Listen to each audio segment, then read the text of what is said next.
3 నెలలుగా పోలీసుల వెబ్సైట్స్ పనిచేయడం లేదు. కొన్ని రోజుల క్రితం హ్యాక్ అయితో పాటు టీజీ కాప్ వెబ్సైట్ యాప్ కూడా హ్యాక్ అవ్వడంతో వెబ్సైట్స్ని అప్డేట్ చేస్తుంది డిపార్ట్మెంట్. పోలీసుల వెబ్సైట్స్ మరోసారి హ్యాక్ కాకుండా స్ట్రాంగ్ ఫైర్ వాల్స్తో పాటు అప్డేట్ చేస్తున్నామని చెప్పారు పోలీసులు.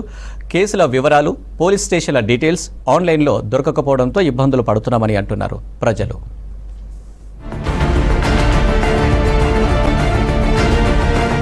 ఈ రోజుల్లో ఏ ఇన్ఫర్మేషన్ కావాలన్నా ఇంటర్నెట్ పై ఆధారపడుతున్నాం.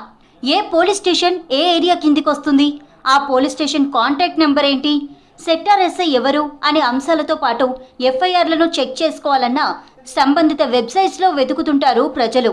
అలాంటిది గత 3 నెలలుగా పోలీస్ వెబ్సైట్స్ పనిచేయకపోవడంతో ప్రజలు తీవ్ర ఇబ్బందులు పడుతున్నారు.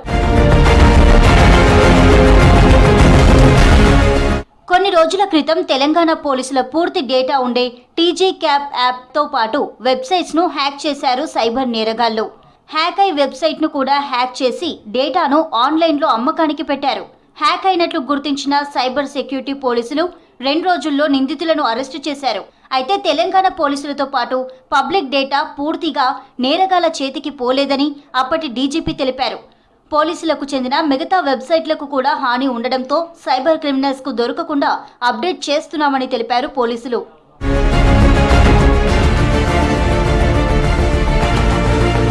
రాష్ట్ర వ్యాప్తంగా ఉన్న 9 కమిషనరేట్లతో పాటు మిగతా జిల్లాల ఎస్పీ ఆఫీసులకు వెబ్సైట్స్ ఉంటాయి. ఆయా కమిషనరేట్ పరిధిలో ఉండే పోలీస్ అధికారుల వివరాలతో పాటు పోలీస్ స్టేషన్స్, సెక్టార్ ఎస్ఐలు, ట్రాఫిక్, సైబర్ పోలీసులు, విమెన్ పోలీస్ స్టేషన్స్ ఇలా పోలీసులకు సంబంధించిన అన్ని రకాల వివరాలుంటాయి. అలాగే వివిధ కేసులకు సంబంధించిన ఎఫ్ఐఆర్ వివరాలు కూడా ఉంటాయి.